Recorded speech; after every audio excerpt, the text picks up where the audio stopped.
Just this the Tristan Law Show. If it's your first time here, welcome. If you've been here before, welcome back. I'm Tristan Law, semi-retired pro wrestler, and today I'm your host. This tournament is just straight up chaos. I'm talking about the John Cena Your Time Is Now tournament. We've got returns, we've got upsets, we've got surprises, and somehow we officially have no bracket. Where's the bracket? How do you know who's going to face who going on down the line? We really said, here's Cena's farewell tournament. That's what WWE said. They said, here's John Cena's farewell tournament. You guys go ahead and figure it out. But with even all that confusion, the thing is starting to feel special because John Cena could have just chosen somebody like Edge. He could have picked any legend, but instead, he's using his final match to spotlight the future. Today, we're going to be breaking down the tournament so far, the surprises that we didn't expect, why Edge isn't here, Adam Copeland from AEW, and then later on in the show, I'm taking the 8 men, and I'm going to cut it down to 4, then I'm going to cut it down to 2, and I'm only going to name 1. I'm going to name the one person that is going to retire John Cena, and I'm going to tell you why. So let's get organized because WWE sure didn't. If it's your first time whether you're watching live or on demand, we're fully interactive here. I want to hear from you in the chat. Fernando's already here. Stu's already here. Fernando says, happy hump day, Tristan and Jess. Jess will not be here on Wednesdays anymore. Okay, Wednesdays, Jess has other engagements on Wednesdays, so it'll just be me and you on Wednesdays, but Jess will be back on Friday, and she'll be here on Monday, and she'll be here for most PLE recap shows as well, too. So Jess is not going anywhere. Don't worry. Fernando says that I think the tournament will be better to follow with brackets. I agree. Stu is here giving us his view on wrestling. He said, yes, give us a damn bracket. I agree. What's up, Stu? Swans-Crystal says, what's up, everybody? Happy to listen. Happy that you are here. Maria says that there should be brackets as well, too. Well, let's get into this whole thing. Here's what we know so far.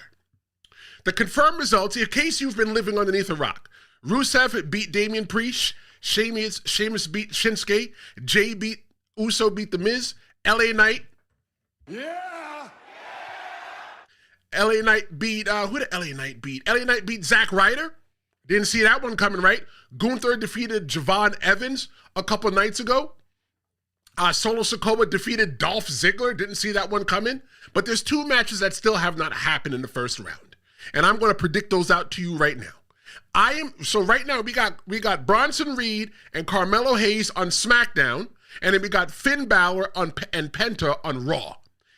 I think right now that Carmelo Hayes is going to be the person that defeats Bronson Reed. Remember, all the whole entire tournament is going to be taking place in the next round. Is going to be taking place after Survivor Series, right? Maybe they may have 1 or 2 matches on Survivor Series. I don't know. But Carmelo Hayes, I see Carmelo Hayes defeating Bronson Reed, and I see Finn Balor defeating Penta. That is what I see right now. Let me know if you agree or disagree. The bracket already reflects, though, a future versus veteran theme. A who's here now versus who could be somebody in the future. And the mix that WWE has done in the Cena, the Time Is Now tournament, it's intentional. It gives John Cena a variety of possible opponents, right? There's so many different ways that WWE could twist left and right when they're picking the final opponent for John Cena, and we just get so many different ways to look at it. You know, when you look at the balance, right? When you're looking, you got experience, right? You got Rusev. Rusev got a lot of experience, you know, but never been on top. You got Damian Priest. Damian Priest definitely has power. He's been on top, but only for a little bit. Sheamus and Nakamura, both former Royal Rumble winners. Sheamus has been on top. You know, so it goes from time. You got The Miz. I think The Miz is the person that's on the list that was in that has been wrestling the longest. Granted, The Miz has been knocked out of the tournament, but looking at the whole entire tournament, the names that I named between Damian Priest and The Miz, Damian Priest has been in wrestling for a long time. I think Damian Priest might technically have been wrestling longer than The Miz, give or take a few years. But you also get WWE guys, you can get outsiders. I didn't think we want to get Dolph Ziggler at all. I didn't think that we were going to get, I didn't think we were going to get Zack Ryder. You know, I do think that it's silly that we got Zack Ryder, that we didn't get Matt Cardona. But the reasoning behind that, God, I'm choking here. The reasoning behind that is because Matt Cardona is his indie gimmick, right? That's what he uses on the indies. That name, he owns the name. He could do whatever he wants with the name. You know, maybe for him to license the name to the WWE, it's not really worth that much. You know, Nick Namath, Dolph Ziggler, he came with pretty generic gear. He could wear it either as Nick Namath or Dolph Ziggler. It was nice to see them back in the fold of the WWE. I think that somebody like Zack Ryder, Matt Cardona, when he got released from the WWE, we knew that he was the man. I think that Matt Cardona had the same exact gusto as Cody Rhodes before Cody Rhodes even knew that he had the gusto. The only difference is that Cody Rhodes made his circle back to the WWE quicker than Matt Cardona made his circle back to the WWE. Is Matt Cardona and Zack Ryder back, or Nick Namath a part of the WWE again? I don't know. We'd have to see. But if you're looking at the whole entire TNA contract, maybe they came in underneath TNA. But now, then again, when you think about it, right, because that's some of the things I've been seeing on Threads, and you could always follow me on Threads at The Real Big Tris. One of the things that they said, I see people saying on Threads, is that, oh, well, you know, Matt Cardona came in underneath the TNA contract. Okay, you know what? Fine. Let's go with that thought process for a second. They called him Matt Cardona only 2 weeks ago on NXT television. And now this week, he's Zack Ryder. It shows that, to me, that NXT and the main roster almost don't even live in the same exact universe. To me, that might even just be, it might just be even just a little bit crazy there. But looking at the whole entire thing, right? The balance of power, the experience, the speed, you know, the guys, the WWE guys, the outsiders. That leads us to the weirdest part of this whole entire thing. There's no bracket. There's no official bracket. They're just graphics of who's going to wrestle who. We don't know who's going to wrestle who in the next round. We don't, and I guess that leaves us ambiguous so that WWE can just mix it up whichever way that they want to do it. There's no round structure, right? Granted, we knew that there were surprises, but why didn't they give us the brackets the whole entire time and just fill everything out? There's no seed, there's no layout, there's no left or right side. It's only Raw and SmackDown. You know that. Okay, Rusev and Damian Priest, they're on Raw. Sheamus and Shinsuke, they're on SmackDown. They're on SmackDown, maybe they're on Raw. I don't know. It all depends on the day of the week and how they feel. Let's give the chat a little bit of love. You guys are doing a lot of talking today on a Wednesday morning, Wednesday afternoon. Stu is dropping his view on wrestling. He says that Melo has to win. Stu also says, I want Melo to win the whole entire thing, to be honest. So that is who Stu is leaving his view on and is saying who is going to be the person that is going to win the whole entire thing. Thank you. If you want to hear who I think is going to win the whole entire thing, make sure you stay until the end. Because not only am I going to tell you, I'm going to stand on business and defend why that person should win. Fernando says that Carmelo will not beat Bronson and Finn Balor will not beat Penta. The only reason I see Carmelo not beating Bronson Reed is if The Miz gets involved. The Miz is the kind of hater where he's like, you know what, it ain't fun if all the homeboys can't have none. And he lost to Jey Uso, so if Jey Uso is going to go in over The Miz, the Miz is going to make sure that Bronson Reed goes over on Carmelo Hayes. That's the only way that I see out over there. The way I'm looking at it is that it has to be a heel and face. And when I broke down the last two, I picked the baby face and being Carmelo Hayes, and I picked Finn Balor being the heel. Finn Balor, I'm going to explain to you why it's Finn Balor later on. I have a whole entire thing where I'm going to justify everybody, why everybody belongs in the whole entire tournament. So thank you so much for your comment. Definitely. Swan-Christopher says, in my opinion, I feel that this Cena retirement has been a waste because no matter who goes over, it won't help their value. Solo beat Cena at Crown Jewel in 2023. Austin Theory beat Cena at WrestleMania 39, so why a tournament? I like that. So the reason why I think, if I was the reason why I was booking a tournament, I think it gives everybody the ability to showcase that they're in the running for it. Granted, at the end, you know, if you don't make it to the end, if you don't even make it to like the last two, it doesn't really matter. The only person that it's going to really matter is just the one.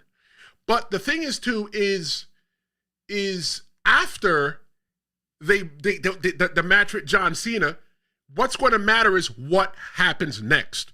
So whenever people are fantasy booking, if you guys ever see me and Jess when we're fantasy booking wrestling, or if you and I ever meet in real life, and when we meet in real life and we're fantasy booking wrestling, the thing that I will always say to you is, okay, so you book that, so then what? So the then what is going to be very important to the person who's going to be able to win this tournament. And definitely when I get to the end, I'm going to go ahead and I'm going to give you that. But the thing with the whole thing though, with the not having the brackets, and thank you guys all so much for your comments. Thank you. Us fans, we have to reverse engineer the entire bracket just by watching. We got to figure out who's going who. The next round, I think we're pretty much guessing who's going to fight who. I guess the Raw people fight the Raw people, the SmackDown people fight the SmackDown people, and then when we eventually get to the end, it's going to be the Raw person versus the SmackDown person. The last person goes against John Cena. I don't know. Sounds right to me. I don't want to do the work. Just show it to me.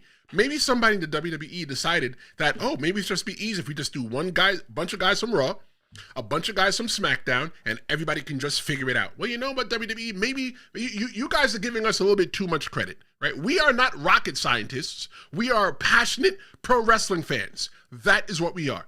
But it feels like WWE is intentionally keeping this whole entire thing loose. And to me, that's just where a little bit of the frustration comes in to me. But it also gives them a little bit flexibility. Like I said, they can put anybody anywhere. They can say, you know what, we're going to have the Raw guy face the SmackDown guy, or if that's what they want to do, they could just flip flop the whole entire bracket if that's what they want to do. I don't know. They could have 2 Raw guys in the end, 2 SmackDown guys in the end. But the thing is that we shouldn't have to be detectives to figure out who fights who next. Imagine if the NBA did that. Imagine if the NHL did that. You would have no clue what to do. You would have to ask Stu for him to give you his wrestling view. But that's not how sports tournaments are normally done. They normally do the work for us. Where everybody, imagine March Madness. March Madness would really feel like March Madness with all those teams if there's just no brackets. You would just have to figure it out where you're going to watch today. This doesn't feel like, though, a traditional tournament. This is definitely a farewell tournament. That's what this whole entire thing feels like. We know that the days are counting down. John Cena burnt his last day on Raw on Monday night, so he only has 2 days left. San Diego and the last match at Saturday night's main event. That's what we got. We know that the time is coming. Right now, I think that John Cena is just having fun. It's like we know that he's retiring, and we're getting to be a part of the retirement party. A lot of people feel like that the tournament is not good, or Cena's retirement hasn't been good. But I promise you this, when John Cena retires, I am going to come back, whether it be with Jess or by myself, and I'm going to break down the whole entire retirement from A to Z, because we want to see, was the tournament really a waste of time? Was it really a good retirement? Did it really make sense for John Cena to turn heel? We don't care about that right now. All we want to talk about right now is the tournament. But weird structure aside, we've already had some moments. Maria says, WWE's being kind of lazy setting up the tournament. You know, maybe, thank you, Maria. Maybe it's at a fault of John Cena. John Cena has enough clout in the WWE that he can say, you know what, this is who I want. But what he probably said is, you know what, John Cena's from an old school wrestling mentality, the same exact mentality that I come from, is that you want to leave the business better than when you found it. Me being a pro wrestler and working a real 9-to-5 job, Every time I was a manager at somebody's Fortune 500 company, manager at Walmart, wherever I was, I always said, you know what? I want to leave my department or the store better than when I found it. And once I felt like I left it better than when I found it, I felt that I can leave at that point. So I think that WWE, John Cena left it up to the WWE so the WWE could say, you know what? Who are the guys that everybody really wants? Who's the guy or guys who haven't gotten a solid chance? This is the opportunity to give them that chance. Maybe that's the way that WWE is looking at it. Lazy? I don't know. I mean, I don't really think, Maria, they picked names out of a hat. Or at least I hope they didn't. I hope there's some kind of rhyme or reason as to why everybody is inside of this tournament. For me, I want it to be just a bunch of guys who haven't gotten the opportunity yet, right? But you got guys like Damian Priest, former champion. Shinsuke Nakamura, former champion. I'm talking about world champion, heavyweight champion. Jey Uso, The Miz, former champion. Dolph Ziggler, Gunther, former champion. Finn Balor, even if it was for a day, he was still a champion. So at this point, I'm looking at the whole entire thing and I'm like, so when do the people that haven't gotten an opportunity or the people that are hungry, when do they get their chance? John Cena came in to an open match challenge and had a match with Kurt Angle. So how does any of that tie into this whole entire tournament if the time is now? I guess it's going to be Saturday night's main event. Saturday night's main event looks like it's going to be a whole entire showcase to where John Cena is booking all the matches, where he's putting all of the NXT people on national television to give you an opportunity to see them. Whether that's WWE's doing or not, it brings emotional investment because there are some of us sitting in the world who don't regularly keep up with NXT. I'm not going to lie, I am 2 weeks behind, but I have a lot of time now, and you might be seeing my face a lot more often here on the Tristan Law Show. Going to the chat, Maria says that the retirement was trash. Swan-Christopher says, yes, Maria, you're right. This retirement is bad booking. We can hold Lazy Levesque accountable for that. Well, maybe we can. Maybe we can. Or maybe, it's one of those things where you ask somebody what they want to do and they have no clue what they want to do. So now you're just going to have to throw your hands up and say, you know what, fine. We'll just figure it out. Looking at some of the surprises so far. Oh, Maria, trust me, I didn't miss it. I'm going to go ahead and play some, after this, I'm going to play some Call of Duty 7, and then I'm going to put on to the iPad, I'm going to put on NXT. Actually, no, I'm going to go to the UK, and I'm going to watch NXT from last week and last night, because I did hear last night was good. I didn't miss it. I just didn't watch it yet. I got a lot of time on my hands now, Maria. You guys are going to be seeing me for a lot, but seeing me a lot more. But looking at some talking points, right? Some talking points about some of the surprises that we've gotten so far. Like Rusev. Rusev returned, and he's been kind of floating around like, we don't really know what's happening with Rusev. But Rusev, he returned, and in April, I think it was the night after WrestleMania, he returned, and now he's getting this opportunity in the tournament, right? He hasn't really done anything in his wrestling career that puts him at the top to where you're like, yeah, he's the man, right? Zack Ryder showed up, but he lost to LA Knight. Dolph Ziggler returned, only to be fed to Solo Sikoa. Javon Evans, great match. I also want to say it was a great match between Dolph Ziggler and Solo Sikoa. But Javon Evans stepping into the ring is a massive spotlight versus Gunther. I don't care what anybody says about Gunther. Gunther is that guy. He is that guy. In the realm of the WWE, looking at it with your kayfabe glasses on, Gunther is that guy. It's good for somebody like Javon Evans to get in the ring with Gunther. When I was wrestling, being a bigger guy, taller guy, sometimes, not only horizontal but vertical, or vertical but horizontal. I liked wrestling guys that were smaller than me because I was a great base. I could bump for them real nice. They could jump high. I can catch them. I could throw them. I could do everything. That's where you look at the whole thing to where people say styles make the fight. And I think that in Javon Evans being in the ring with Gunther, that boy right there, he good. He good. We got LA Knight. We got LA Knight. LA Knight took on Zack Ryder. Didn't see Zack Ryder coming at all. I saw maybe somebody like Edge, but I think I've said it before to Jess, or I said it here on the show, I don't see Edge. I'm going to explain to you in a little bit why I didn't see Edge at all. So make sure you hang out for that. I have a solid reason why I didn't see Edge. Sometimes we got to realize, pro wrestling fans, listen to me. Sometimes we got to realize what we want, we can't get. And there's legit reasons for that. I'm going to tell you why in a little bit. But these surprises, though, they definitely set the tone for the farewell era of John Cena. John Cena foreshadowed Dolph Ziggler and Zack Ryder. He said hi to them on national television.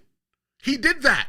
But we were like, oh my God, that's so fun. He called out people because we're still inside the same exact thought process that WWE doesn't talk about things that happen outside the WWE. But they have unlocked the forbidden door, and they've been working with people that are not WWE, hence TNA. They even went ahead and opened up their wallet and bought AAA. WWE is doing some things, man. The WWE that we expected, we don't even live in it anymore. It's the next generation of wrestling fans, our kids, the young kids now, that are going to come back into watching pro wrestling and go, wait, all these companies existed and never worked with each other? No, they all built a house and built a big fence around it and didn't concern themselves with anything that was happening outside of the yard. But speaking of surprises, let's talk about who didn't show up. I was talking about Edge, right? Adam Copeland from AEW. I'm going to tell you guys why I think he didn't show up. Maria says that Gunther will be the last man standing. He's that guy. I don't see why not. Maria says it's not complicated why we didn't see Edge. He's under contract with AEW for 1 more year. You know, we're getting ready to get into that. I think it's a part of it. It's a part of it, and I'll explain why. Swan-Christopher says that, yeah, Tristan, Gunther is that guy, but he doesn't need to be in this tournament because he's the best heel in the WWE right now. Hold on to that. He's so heelish, he ticked me off by switching his theme music. I loved the other theme music. I hated this theme music. But one of the things that I used to tell people, when I used to go to the wrestling show, right, when you go to the indie show, it's not like WWE where they have all your music and stuff like that. They might ask you, hey, what's your music? I go, I don't have any. And I go, I don't play any for me either. The reason why is that music is tied to emotion.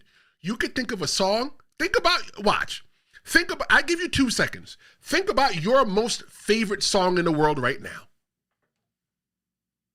When you think about that favorite song, the song that gets your feet tapping and everything like that, one of the songs that I could think of is Earth, Wind, and Fire, September. Now, the same way I'm going to take this song and attach it to a moment is the same way that you're going to take that song and attach it to a moment. What I'm talking about is Oh Shucks. It's an Irish karaoke bar in Orlando, Florida, right there on, International Drive. And me and my friend Chris, we used to always sing that song as a duet and dance around. This was, maybe 15, 16 years ago, 17 years ago, that we used to go to Oh Shucks and sing karaoke. I don't live in Florida anymore. I think of Usher. You remind me of a girl. That song right there. When I think about that song, I tie that to the summer of 2001. Right? That was from Usher. Well, no, that was Usher's second album, but from Usher's first album, listening to Usher and all that other stuff, like, come on. When Gunther's song played, if you hear the dun dun dun, people would start cheering. They don't want people to start cheering. They want people to look at Gunther as that nasty heel like he is. So what WWE did was they robbed us of his music. Edge not being included, though, in this tournament, it's really smart. Because if Edge was in the tournament versus John Cena, it would overshadow the whole entire retirement. Right? We wouldn't be talking about Cena's last moment. We'd be talking about Cena versus Edge. It would erase the theme. The theme of the tournament is the time is now. Right? Who is the next up-and-comer? That is what the tournament is about. So by Edge being in there, Adam Copeland from AEW, aside from the fact that he's on the contract with AEW, what would it do to the theme? It would throw the whole entire theme out. Edge, Adam Copeland, has already had his moment. He's a multi-time world champion in the WWE. So he has zero business being in there. He's been a multi-time champion more times than Damian Priest, Sheamus, obviously Jey Uso, The Miz, and the list goes on and on. He's a multi-time world champion. There's no need for Edge to be in there. What we expected, I'm not going to say just fans, because I'm a fan first, right? I'm a fan before everything else. I'm a fan before I'm a semi-retired pro wrestler. Why? Because in order for me to become a pro wrestler, I had to be a fan first. Nobody plucked me out of any school or any athletic competitions. I took my money and went and I gave it to Bubba and Devon and Nunzio, Little Guido, all at separate times, plus other people to go learn how to wrestle. But us fans, we expected the obvious nostalgia matchup. But if you ask me, I think John Cena didn't want that. John Cena wanted to put over. He wanted to make a bigger star somebody in the next generation. He wanted to put over somebody who isn't getting their time. When you looked at the list, Shinsuke didn't get his time. The Miz, haven't really seen anything great from The Miz lately. Zack Ryder and Dolph Ziggler, we know that they should never have gotten released. Javon Evans, up and coming. Carmelo Hayes, he is him. Bronson Reed, he's trying to bring himself up. Penta, brand new. Finn Balor, trying to put somebody over in the next generation. Cena booked this whole entire thing, if he booked it, or let's say WWE, whatever. This whole entire tournament, it's booked like a passing of the torch. It's not a reunion. Edge, Adam Copeland, does not fit. I'm sorry if I broke your hearts. I'm sorry if I'm telling you something that you don't want to hear, but Edge does not fit. However, if we were to have gotten Edge, aka Adam Copeland, it would have had to have been before the tournament match. You remember when John Cena was running around and wrestling AJ Styles and everybody else like that? Now he's wrestling Dominic Mysterio at Survivor Series. It would have had to be before all that. Just like Fernando said, just like Maria said, just like we all know. Just like we all know. Adam Copeland, Edge, Cope, the Adam, AC, I don't know, whatever you want to call him. But he's still under contract to AEW. Did you guys watch that interview with Ariel Helwani and Tony Khan? I watched it right before I came here. And one of the things that Tony Khan pretty much said when he was asked about Edge going over to retire with John Cena, to participate in the John Cena retirement. The way that Tony Khan answered it, I don't know if it's true or not, but the way that Tony Khan answered the question, here's what I took from it. Tony pretty much said that WWE didn't ask. Tony Khan said that WWE did not ask. But Tony Khan is a businessman. And if asked, I'm sure that Tony Khan would have figured out some way for it to work. If anything, what we all need to understand, that in order for AEW to send over Edge, Adam Copeland, or any of their stars over to WWE TV, any of their contracted talents to WWE TV, it has to be beneficial to AEW. So my question to you guys right now in the chat, whether you're watching live or on demand, if Edge had went over to the WWE in any way whatsoever to have a match with John Cena, how would it have been beneficial to AEW? But listen, it has to be beneficial to the WWE as well. So how? Stu says that Edge and Cena said goodbye to each other in matches a couple months ago anyway. You're right. You're right. It's like they were in two jail cells, right? It's like I said, these These wrestling companies, they build a house and they build a high fence over it. And what happened was they snuck out messages to each other. I agree. I don't dispute that at all. I think that you're 100% right, Stu. That's Stu? Yeah. Stu, I think you're 100% right.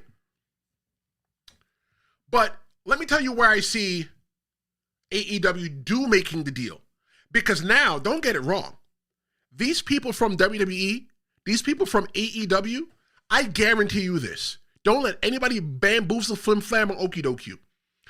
A small channel like this one, because this channel is considered a small channel because it's under 1,000 subscribers and not monetized yet, I'm sure somebody from the WWE has watched an episode or two of this channel, the Tristan Law Show.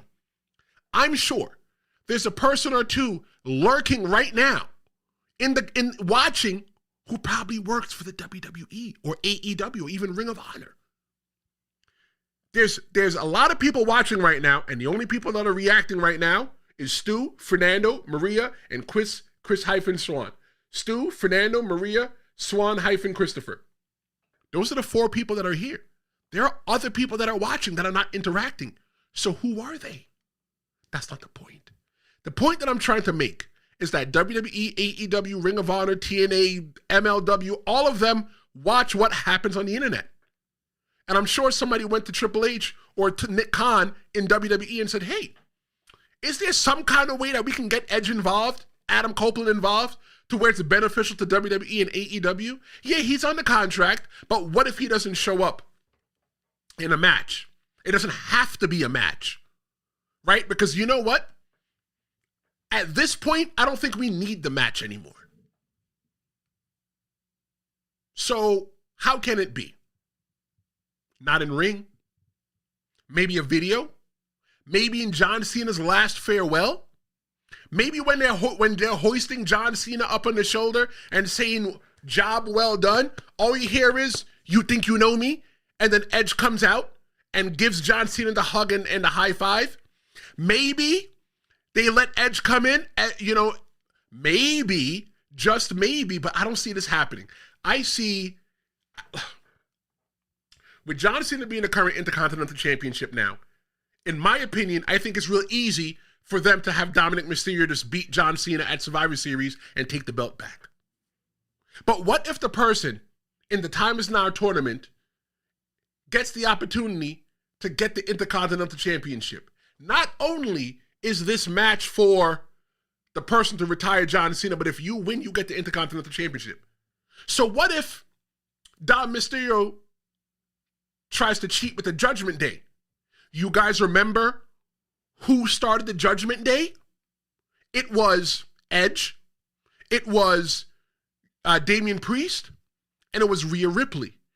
They kicked Edge out and then brought in other people. And we have the Judgment Day of what we have it as today. So what if Dominic Mysterio is trying to cheat, but Edge jumps the guardrail, comes in for the quick spear on Dominic Mysterio, Cena goes for the cover, 1, 2, 3. Oh my God, you got your moment with Edge and John Cena in the ring, and John Cena's still your Intercontinental Champion. Tell me what you guys think about that. Now, Edge didn't really do much. How was it beneficial to AEW? They had one of their contracted talent appear on WWE television. Edge did not get beat by a WWE guy, and a WWE guy didn't get beat by an AEW guy. All Dominic Mysterio took was a spear, and John Cena was the one that pinned him and beat him. What do you guys think? Maria, Stu, Fernando, Swan-Christopher, the other people lurking in the background who we don't know who you are yet, and it's okay because some people just want to watch. That's fine. But what do you think of that story? I'm going to be looking for it. But thinking about all of this, that brings us to the heart of this whole entire thing. John Cena's real plan. John Cena's refusing to pick his opponent.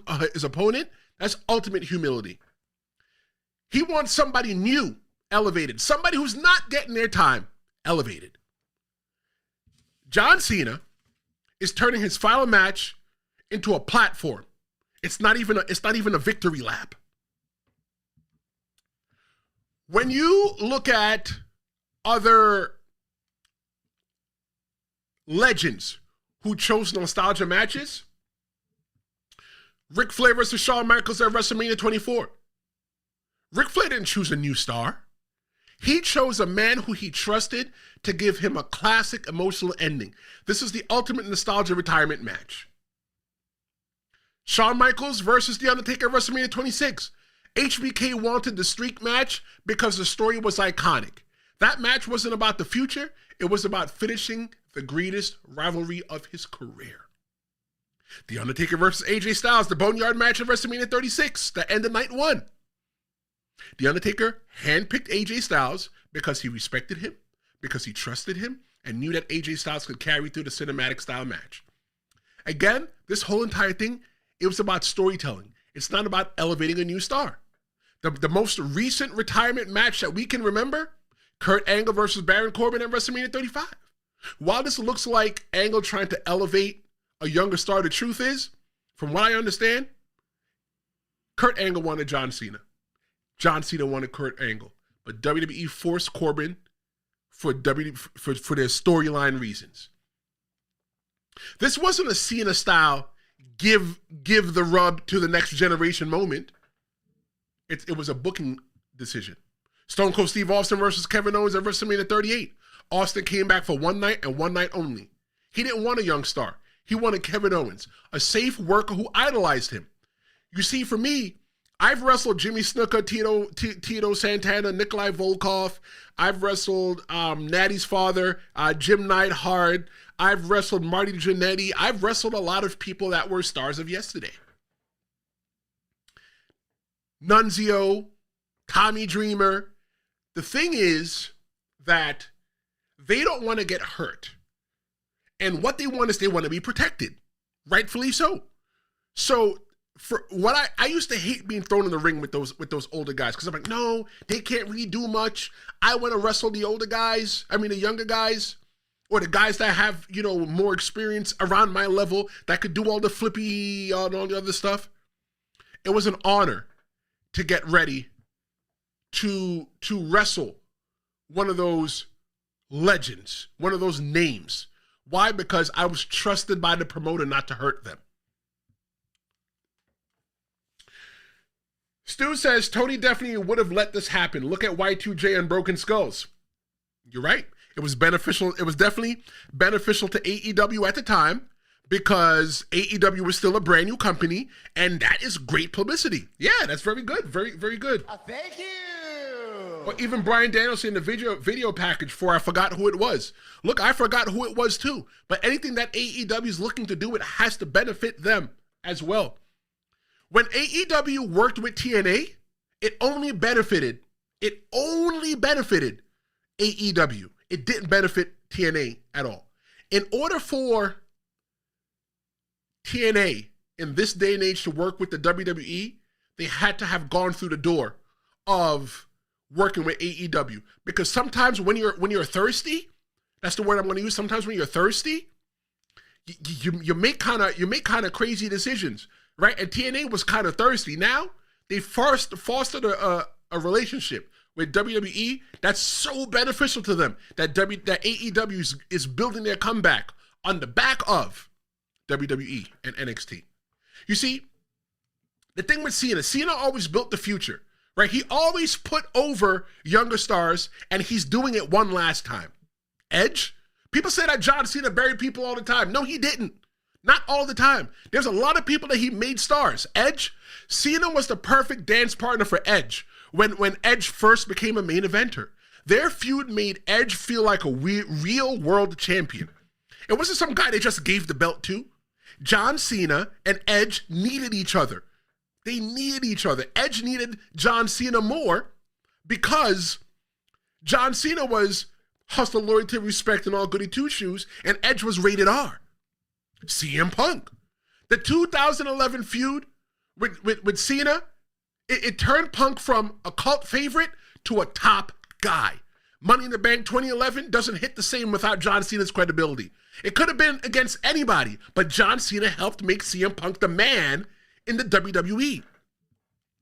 Kevin Owens pinned John Cena clean in his main roster match debut. That match instantly legitimized him as a top-tier guy. John Cena could just say, you know what? Nope, that's not going to work for me, brother. I'm going to pin Kevin Owens. AJ Styles, their 2016, 2017 feud, it elevated AJ Styles from that TNA guy to a WWE guy. It gave him that main event cornerstone. AJ Styles wouldn't have been able to have the match with The Undertaker if he didn't go through beating up John Cena. John Cena made AJ Styles look like an equal, and then he put him over. Understand this. John Cena, he's the kingmaker. John Cena, he's the gatekeeper of greatness. John Cena, he is the real final boss. And he's doing it one last time in the form of a tournament. This isn't a showcase event disguised as a tournament. So what actually represents the future, and who feels like WWE's next era? The chat's going. Maria says that Edge was already a star before Cena. Right. But he wasn't a top star. Edge cashed in his Money in the Bank on top of John Cena. And that's how he got his first championship. It might have been at New Year's Revolution. Edge was already a name because of TLC 1, TLC 2, the Triangle Ladder match. Edge was already a name coming off of the back of the Attitude Era. But Edge coming up through this whole entire thing, by him getting the rub off of John Cena, it made him the man. It made him credible. Swan-Christopher said, we need a balance of more storytelling and more matches. We don't need every match going 10 or 20 minutes. A rivalry can be built in a 5 to 8 minute match if booked correctly. That's what will build more stars. You're right. You're right. If we get more time to see the wrestlers, because on the way that WWE works these days is that they're doing title switches on regular TV. Tony Khan says that they don't do title switches on regular TV. They save that for their pay-per-view. They want you to pay $49 or whatever the price may be to go ahead and watch the title switch. Stu says, I don't know, Maria. Edge was on the rise. He wasn't a star till he cashed it on Cena. That's exactly what I said. John Cena was already a made man when Edge was crawling up the ladder. Now, Maria, I'm not disputing that Edge was already in the WWE. Made his name for himself. He was doing the flash photography thing. He was doing the thing with Kurt Angle. He worked his way up, changed his look, everything, and became that guy. He became that guy. He needed John Cena in order to be who he was today. Let's take a look at who advanced, right? That's WWE telegraphing the next 3 to 5 years. A blend of future main eventers and veteran workhorses. Solo Sikoa, oh my God, he's finally being positioned as a killer again. We just have to keep hoping that we just keep getting that same Solo Sikoa that we saw on SmackDown the other night. Gunther, he's being restored to dominance. LA Knight, staying relevant again without a title. Yeah! LA Knight is going to get his time. We are impatiently waiting for him to get his time. Finn Balor's on the rise again. How this bracket helps create, it helps define creative direction post Cena. You have so many ways that you can go. I got some names that I'm going to be naming out just a little bit that were in that tournament. I'm going to be telling you how they can benefit so much from being in the ring with Cena. But all right, I've circled around this long enough. We're going to break down the 8 men. We're going to break down 8 men one by one, and I'm going to set the case for these men. It's going to be either all, for, and against, just a little bit. Let's take a look at Rusev, right? Rusev, his return, it was a big return, right? To see him come back to WWE. To me, it was a shock. So happy that he was there, right? He has that emotional momentum coming back to the WWE. Rusev is a WWE guy, right? You never seen him anywhere else than he went to AEW, but you know what? Eventually he came back home. WWE has done more with Rusev in 7 months than AEW did in 5 years. Yeah! It may be too early for him, though, to main event a farewell match. Sheamus, story rich, respected veteran, has history with John Cena from 2009 to 2010, and Sheamus even took the championship off of John Cena. Looking at Sheamus, Sheamus might be too much of a veteran for John Cena's vision. Let's take a look at Jey Uso, Mr. Run It Back himself. I hate that so much. I can hear Jess right now. There's no Jey Uso heat. No, we heat and we hate under yeet. Jey Uso, though, regardless of what I feel, he's over with the crowd. He's popular. He's the top merch seller. Everybody loves to go out there and do the whole sing-along with them. That's great for them. But Jey Uso, he was 51 days as heavyweight champion. Behind CM Punk and Drew McIntyre, Jey is the champion with the third shortest reign of the World Heavyweight Championship. Jey Uso's got a chip on his shoulder. But he might not be the showcase guy that John Cena wants. Let's take a look at this person. LA Knight. Yeah. Massive star power. Huge fan favorite. We here at the Trips to Law Show, we love LA Knight. This whole entire thing would be massive for him. But we're waiting for them to press the button impatiently. We want John Cena's retirement match to be great, and we want LA Knight to be great as well too. What if the ultimate thing is for John Cena to beat his opponent? Do we really want LA Knight taking such a big loss to John Cena? That's a big loss. That's a huge black eye on your career. Solo Sikoa, dominant win over Dolph Ziggler. Ziggler, nicknameth, whatever we're calling him today on Wednesday, he made Solo Sikoa look like a monster. But Solo Sikoa doesn't need a tournament to get heat. Gunther? Golly. Gunther's probably the most Cena match ready competitor, and it's almost way too damn predictable if you ask me. Carmelo Hayes, he's explosive, he's flashy, and he's made for the big stage.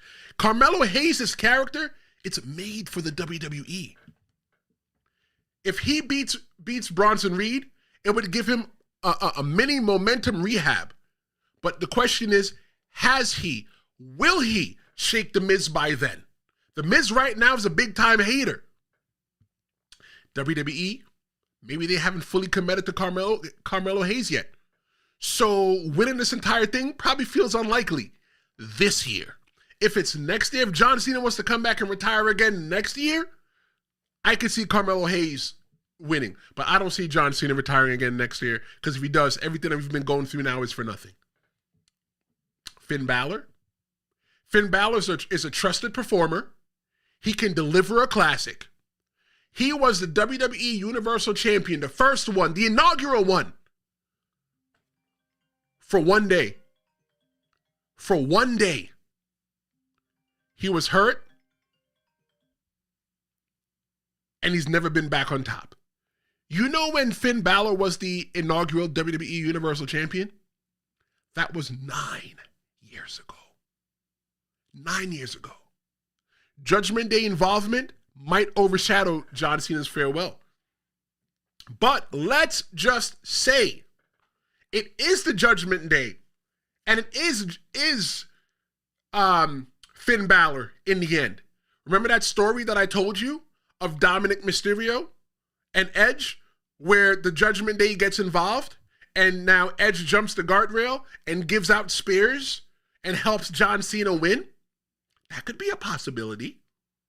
That could always be a possibility, because remember, like I said earlier, the Judgment Day was started with Damian Priest, Rhea Ripley, and Edge. We were getting like the new Brood vibes. But what is the Judgment Day now? I don't know. A bunch of people that run around in purple? I don't know. Now that we've seen the full field, what we're going to do, we're going to cut this thing in half. What I'm going to do is the likely Final Four that I see: Gunther, Finn Balor, LA Knight, and Carmelo Hayes. I'm going to tell you why these four, why they rise above the others. Gunther's that guy. Already said it already. Out of everybody on that list, I think that, remember, I always talk about things feeling dangerous, right? We know that John Cena is a Super Cena, whatever you call him. We know that Gunther feels dangerous. Finn Balor, he's just like LA Knight. They're hungry. Finn Balor's had his chance. LA Knight, he's looking for his chance. Carmelo Hayes, I think that Carmelo Hayes, if he wins and goes through the tournament and the tournament goes through the way that I say it's going to go through, he has the same exact, he's at the same exact level as John Cena when John Cena was trying to build a name for himself. Wasn't a champion, didn't really do anything great. He was looking to make a name for himself. And Carmelo Hayes could definitely make a name for himself off the back of John Cena. You see, these four can definitely headline Saturday night's main event. Why? Because Carmelo Hayes, he fresh out of NXT, right? All these guys can main event Saturday night's main event because there's no other match at Saturday night's main event that can feel as big as any of these matches. Because from what I understand, it's all supposed to be NXT guys. They may sprinkle a few WWE guys in there, but it's all supposed to be NXT talent. I think that Cena could definitely have chemistry with Gunther because Gunther's a beat-em-up type guy. Gunther's going to be the person that makes John Cena have to fight up from above. But John Cena just beat Finn Balor, didn't? Yeah, John Cena just beat Finn Balor on Raw. So maybe Finn Balor's not the guy. LA Knight, even though LA Knight's a babyface, LA Knight has a lot to prove. He is willing to go in there and give it all for John Cena. LA Knight could definitely be the next person that leads the generation. And Carmelo Hayes, we talked about him too much. All right, now we got the four. We're going to cut it down again. We're going to cut it down to two. Swan-Christopher says, it's best if Solo wins this because the fans give this guy so much heat. If he goes over in DC, you already know it's going to be a riot. And when you have a hated superstar like that, he can sell out. Thank you. I feel that if it's Solo, though, it could feel a little bit too flat for me. It could feel a little flat. Oh, great, Solo Sikoa won, then what? Then what? Let me break down the final two. And I'm gonna give you. I'm gonna go on to the end and give you the final one, and then give you the then what. The final two, I could see it. It's Gunther. It's Gunther. Period. It's Gunther versus LA Knight or Gunther versus Carmelo Hayes. That's just the way that I see it happening. Gunther is, like I said, he's a beat 'em up guy, right? Somebody like Carmelo Hayes is going to have to work for that. LA Knight is willing to work for it, and Gunther's going to have to watch out for the BFE, the blunt force, the BFT. He's going to have to watch out for the BFT. I think that Gunther versus LA Knight could definitely feel like a main event style match. Gunther versus Carmelo Hayes could definitely feel like a match where Carmelo is just a lower level guy trying to work his way up. But here's my issue. If he hasn't shaken the Miz, he can't get that far. It's not happening. It's not Carmelo Hayes. It can't be. Carmelo Hayes needs to do something to the Miz if he wants to go and see John Cena and get his time now. If John Cena beats Dominic Mysterio at SummerSlam, the Intercontinental SummerSlam at Survivor Series, the Intercontinental Championship is going to be on the line. Gunther is a 666-day Intercontinental Champion, the longest reigning Intercontinental Champion in modern day history. Could be him. LA Knight's a United States Champion, just a mid-card guy.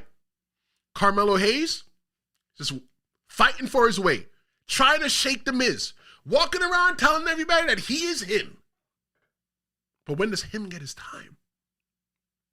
I don't think it's yet. His time is not now.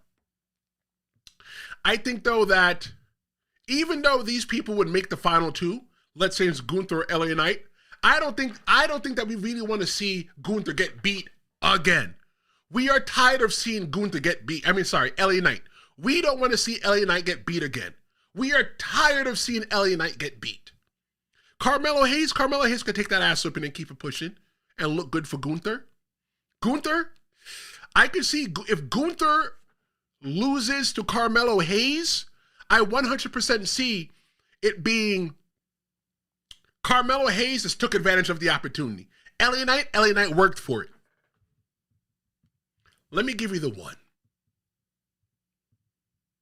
This is the moment that we're all going to be waiting for, that we're all going to be watching. If you haven't figured out who my one is yet, I'm going to give you my one. We started with 8 because they've already determined the first 16 who's going to be in it. Right? They've given us 6. I gave the last 2. I gave you 4. Now I'm going to give you 1. Stu says, I got to check, but I think that Gunther faces the winner of Melo and Bronson. The final should absolutely be Melo versus Gunther, and Melo wins. Swan-Christopher says, I see Carmelo versus Gunther. I really want Carmelo. Yeah, I wouldn't mind that either. I hope he wins, but here comes the then what for Solo. He can actually be booked on a hot streak. People pay money to see him lose because of the hate. True. Stu says, kind of feels like LA Knight is above the IC title, but if they don't give him the world title, then the IC is the next best thing. You know what? I would agree with that it feels like LA Knight's above the title, but John Cena's holding the title. And we know that John Cena, even though he never held that championship, they gave him that championship just to even him out all the way around. He didn't need that. He didn't need to be a one-time Intercontinental Champion. He's a 17-time world champion. Here's my one. It's Gunther. Gunther's that guy. Gunther is going to be able to walk around and says that not only did he beat and retire Goldberg, but he did the same to John Cena. He is going to be that guy. We're going to have to wait and see how this works, but this is going to elevate Gunther into real and true main event status. This is John Cena's retirement moment. And if I was Goldberg, and Gunther won, I would be really upset because, yeah, Gunther beat Goldberg. But it's like the moment that we're going to get a Saturday night's main event after John Cena is going to overshadow Goldberg's retirement. Nobody's going to ever care about Goldberg's retirement, and Gunther's going to be that guy. Gunther is who it is. Gunther is who I believe. I believe that will be the final opponent of John Cena and the man who will close the book on one of the greatest careers of all time. And that's right where I see this whole entire path. 8 men, down to 1. The one who should stand across from John Cena's final match. The tournament, it's messy, it's confusing, and it's half explained. But what it represents is huge. WWE is saying the future starts now. And John Cena is handing the keys to whoever could step up. I'm sure that we're going to revisit this whole entire thing again before John Cena retires. But what I want to say is, I'm going to thank all you guys for watching live. I'll be back on Friday with Jess, and we're going to be looking at intergender wrestling. Thank you so much for joining me here on the Tristan Law Show. Thank you for making this little idea of what I do fun. Send me an email, tristanlawshowmedia@gmail.com. Give me a call, 973-826-0101. I want to hear from you. Don't make this your little dirty secret. Like, share, and subscribe to this episode if you like it. And hit the like button as well, too. I'm Tristan Law. This is the Tristan Law Show. Thank you so much for watching, and I'll see you next time.